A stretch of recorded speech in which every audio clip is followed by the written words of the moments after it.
S বসুরয় and company প্রাথমিকের কোন কোন নিয়োগ প্রক্রিয়ার সাথে তারা জড়িত ছিল, প্রাথমিকের কোন কোন টেট পরীক্ষার ওএমআর মূল্যায়নের বরাত তারা পেয়েছিল, এইগুলো নিয়ে আজকে আমরা এই ভিডিওতে আলোচনা করব। Dear viewers, welcome to my channel. আপনারা যারা আমার চ্যানেলে নতুন তারা অবশ্যই চ্যানেলটিকে সাবস্ক্রাইব করে পাশে থাকা বেল আইকনটা ক্লিক করে রাখবেন, যাতে এই ধরনের ভিডিও সবচেয়ে তাড়াতাড়ি আপনাদের কাছে পৌঁছে যায়।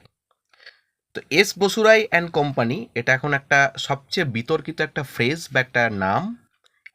এরা বা এই সংস্থা প্রাইমারি টেটের ক্ষেত্রে কোন কোন বছর কোন কোন নিয়োগ প্রক্রিয়ার সাথে এরা জড়িত ছিল, বিশেষ করে ওয়েমার মূল্যায়নের মতো একটা গুরুত্বপূর্ণ কাজে, এবং তারা কিভাবে কোন পথে কতটা পরিমাণ দুর্নীতি করেছে, সেই দুর্নীতির ফলে আজকে কারা সাফার করছে, সেগুলো নিয়ে আজকে আমরা এই ভিডিওতে আলোচনা করব।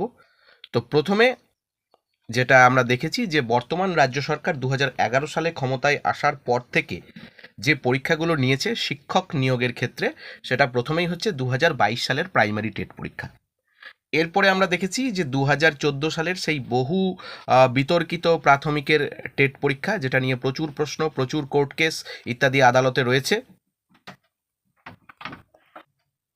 এরপর আমরা দেখেছি 2017 সালে প্রাথমিকের টেট পরীক্ষা হয়েছিল, যেটা নিয়েও প্রচুর কোর্ট কেস, প্রচুর বিতর্ক ইতিমধ্যেই তৈরি হয়েছে। এরপর 2022 সালের টেট পরীক্ষা নেওয়া হয়, এবং সবশেষ যে টেট পরীক্ষাটা নেওয়া হয় প্রাথমিকের ক্ষেত্রে সেটা হচ্ছে 2023 সালে।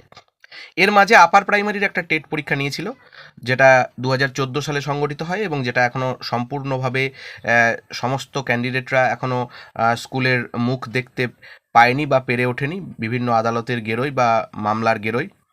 আর একটা রিক্রুটমেন্ট হয়েছিল 2016 সালের এসএসসি রিক্রুটমেন্ট, যেটাতে আমরা দেখেছি যে সমগ্র প্যানেলটাকেই কিন্তু আদালত থেকে ক্যান্সেল করে দেওয়া হয়েছে। 25,753 জন যে শিক্ষক শিক্ষিকা এবং অশিক্ষক কর্মচারী ছিলেন তাদের। তো যাই হোক, এগুলো আজকের এই ভিডিওর বিচার্য বিষয় নয়। তো এই যে 2014 সালের প্রাথমিক টেট হয়েছিল, এখানে এস বসুরায়ন কোম্পানি, এই এই কোম্পানিকে কিন্তু কোনো রকম টেন্ডার ছাড়াই কিন্তু তাদেরকে যে দায়িত্বটা দেওয়া হয়েছিল ওএমআর মূল্যায়নের, এবং আরও বড় অভিযোগ উঠেছিল যে তৎকালীন পর্ষদ সভাপতি, যিনি বর্তমানে জেলে রয়েছেন, মানিক ভট্টাচার্য মহাশয়, তার সঙ্গে তাদের একটা ভালো রকম আঁতাত ছিল বলে অভিযোগ, এবং যেটা বর্তমানে আদালতের বিচার্য বিষয়। এমন অভিযোগ এসেছে যে মানিকবাবুর সাথে তাদের পার্সোনাল ইমেলে বিভিন্ন কথাবার্তা বা ডকুমেন্টসের আদান প্রদান হয়েছে, এবং মানিকবাবু যা লিস্ট করে দিতেন সেই তথ্য বা তালিকা মোতাবেক কিন্তু ক্যান্ডিডেটরা চাকরি পেয়েছে, এমনও কিন্তু মারাত্মক অভিযোগ উঠে এসেছে। এই যে তিনটে টেটের ওএমআর মূল্যায়নের দায়িত্বে ছিল এস বসুরায় অ্যান্ড কোম্পানি, কোন কোন টেট? একটা হচ্ছে 2012 টেট, একটা হচ্ছে 2014 টেট, এবং 3 নম্বরটা হচ্ছে 2017 টেট। এই তিনটে টেটের ওএমআর কপি কিন্তু ডিস্ট্রয় করে দেওয়া হয়েছে, এবং সিবিআই চার্জশিটে যেটা উল্লেখ করা হয়েছে যে 2014 সালের টেটের যে 42,949 জনের যে প্যানেল, সেই প্যানেলে কিন্তু বেশ কয়েক দফা তারা অভিযোগ করেছেন এই প্যানেলটাকে নিয়ে, যার মধ্যে মারাত্মক কিছু অভিযোগ, যেটা আমি আপনাদেরকে গত ভিডিওতে বলেছি, যে এখানে রিজার্ভেশন রুলস মানা হয়নি, এসএমএসের মাধ্যমে ক্যান্ডিডেটদেরকে কল করা হয়েছে, ইত্যাদি ইত্যাদি। তো এই যে রিজার্ভেশন রুলস যেটা মানা হয়নি, এর ক্ষেত্রে কি দেখা গেছে যে জেনারেল কাট অফ সেটা কমে গেছে, এবং ক্যাটাগরির candidate SC ST OBC A OBC B, এদের ক্যাটাগরি, এই সমস্ত ক্যাটাগরির ক্ষেত্রে কিন্তু কাট অফ বেড়ে গেছে, যেটা হওয়া হয়তো উচিত ছিল না। এরপর আমরা কি দেখেছি যে 2012 সালের যে টেট, সেই টেটেও কিন্তু বহু বিতর্ক, প্রচুর সংখ্যক ক্যান্ডিডেট এই টেট পরীক্ষা দিয়েছিল। সেই সময় কোনো ট্রেন্ড বা আনট্রেন্ডের বালাই ছিল না, এবং উচ্চ মাধ্যমিক যদি 50% নাও থাকে, গ্র্যাজুয়েশন থাকলে বসতে পারবে, ইত্যাদি ইত্যাদি যে বিষয় আশয়গুলো ছিল। এর ফলে আমরা দেখেছিলাম যে একটা হিউজ সংখ্যক ক্যান্ডিডেট পরীক্ষা দিয়েছিল, এবং তার 1% মাত্র পাস করেছিল। তখন অভিযোগ উঠেছিল প্রশ্নর যে কাঠিন্য সেই নিয়ে।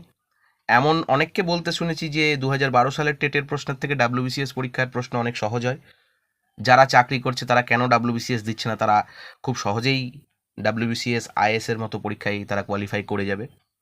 তো এরকমটা কিন্তু অভিযোগ এসেছিল, এবং যেহেতু সেই সময়ের ভ্যাকেন্সির তুলনায় কম সংখ্যক ক্যান্ডিডেট পাস করেছিল টেট পাস, সুতরাং তারা কিন্তু প্রত্যেকেই চাকরিটা পেয়ে যায়। যদিও 2012 সালের টেট নিয়ে এখনও পর্যন্ত সেরকমভাবে সিবিআই কোনো চার্জশিট দেয়নি বা তার প্রয়োজনীয়তা হয়নি, মনে করেননি আদালত থেকে। যদিও আদালতে 2012 সালের টেট নিয়ে মামলা রয়েছে, ভবিষ্যতে কোন দিকে এর জল গড়ায় তা এই মুহূর্তে বলা সম্ভব নয়। এরপরে আসবো 2017 সালের যে টেট, সেই 2017 টেট নিয়ে।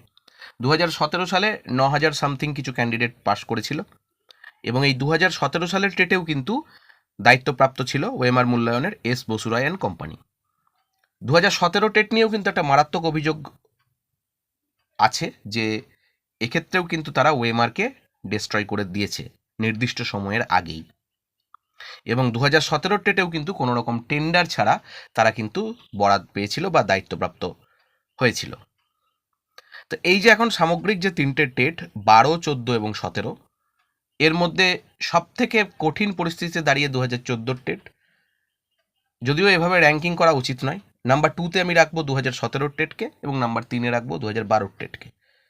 তো এস বসুরায় অ্যান্ড কোম্পানি জনিত যে বিশৃঙ্খলা বা এই যে একটা অস্বস্তিকর পরিস্থিতি যারা চাকরি করছে তাদের কিন্তু তৈরি হয়েছে, এবং এতে করে কিন্তু যোগ্য প্রার্থী যারা রয়েছেন, যারা নিজের যোগ্যতায় চাকরিটা পেয়েছে, তারা কিন্তু সাফার করছে, একথা বলার অপেক্ষা রাখে না। অযোগ্যদের ভিড়ে আজকে তারাও বিভিন্নভাবে অপমানিত হচ্ছেন, তাদেরকে অপবাদ দেওয়া হচ্ছে। আমরা চাইব এই খারাপ সময়টা তারা কাটিয়ে উঠুক, যোগ্যরা নিজের জায়গায় সসম্মানে চাকরি করুক। ভবিষ্যতে কি হতে চলেছে সেদিকে আমাদের অবশ্যই নজর থাকবে। ধন্যবাদ।